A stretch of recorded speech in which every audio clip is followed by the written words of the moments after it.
అందరికీ praise the lord. ఈరోజు మనము యెహోషువ గ్రంథము 5వ అధ్యాయాన్ని ధ్యానం చేసుకుందామండి. దయచేసి అందరూ కూడా వాక్యాన్ని చివరి వరకు వినండి. అలాగే వాక్యం చదవడం రాని వారికి వీడియోని షేర్ చేయండి. వారు దాటుచుండగా ఇశ్రాయేలీయుల ఎదుట నుండి యెహోవా యొర్దాను నీళ్లను ఎండ చేసిన సంగతి యొర్దానుకు పడమటి దిక్కునున్న అమోరీయుల రాజు అందరూను సముద్రమునొద్దనున్న కానానీయుల రాజులందరూ వినినప్పుడు వారి గుండెలు చెదిరిపోయెను. ఇశ్రాయేలీయులు భయము చేత వారికి ధైర్యమేమీయూ లేకపోయెను.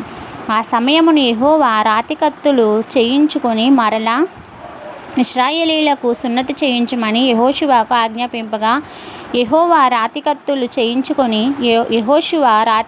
చేయించుకొని సున్నతిగిరి అను స్థలము దగ్గర ఇశ్రాయేలీయులకు సున్నతి చేయించెను.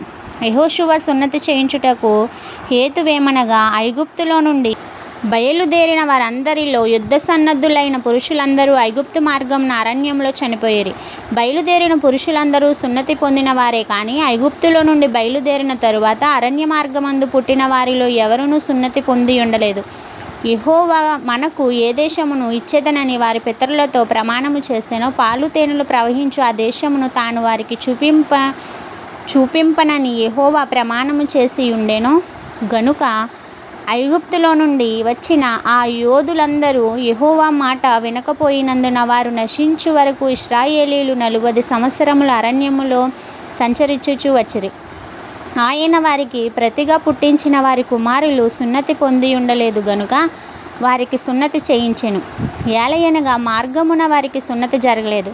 కాబట్టి ఆ స్థలము జనము సున్నతి పొందుట తీరిన తరువాత తాము బాగుపడు వరకు పాలెములోని తమ చోట్ల నిలిచిరి. అప్పుడు యెహోవా, నేడు నేను ఐగుప్తు అవమానము మీ మీద నుండకుండా దొరలించి వేసి ఉన్నానని యెహోషువతో ననెను. అందుచేత నేటి వరకు ఆ చోటికి గిల్గాలను పేరు. ఇశ్రాయేలీయులు గిల్గాలులో దిగి ఆ నెల 14వ తేదీన సాయంకాలమున యెరికో మైదానములో పస్కా పండుగను ఆచరించిరి. పస్కా పోయిన మరునాడు వారు ఈ దేశపు పంటను తినిరి. ఆ దినమందే వారు పొంగకయు వేచబడియున్న భక్ష్యములను తినిరి. మరునాడు వారు ఈ దేశపు పంటను తినుచుండగా మన్నా మానిపోయెను. అటు తరువాత ఇశ్రాయేలీయులకు మన్నా దొరకకపోయెను. ఆ సంవత్సరమున వారు కానాను దేశపు పంటను తినిరి. యెహోషువ యెరికో ప్రాంతమునున్నప్పుడు అతడు కనులెత్తి చూడగా దూసిన కత్తి చేత పట్టుకొని ఉన్న ఒకడు అతని ఎదుట నిలిచి ఉండెను.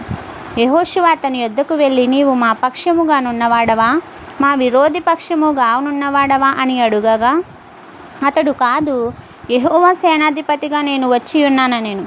యెహోషువ నేల మట్టుకు సాగిలపడి నమస్కారము చేసి, నా ఏలినవాడు తన దాసునికి సెలవిచ్చినదేమని అడిగెను. అందుకు యెహోవా సేనాధిపతి, నీవు నిలిచియున్న ఈ స్థలము పరిశుద్ధమైనది, నీ పాదరక్షలను తీసివేయుమని యెహోషువతో చెప్పగా యెహోషువ అలాగు చేసెను. ఇంతటితో ఈ పరిశుద్ధ వాక్యము మనలందరినీ దీవించి ఆశీర్వదించునుగాక. ఆమేన్.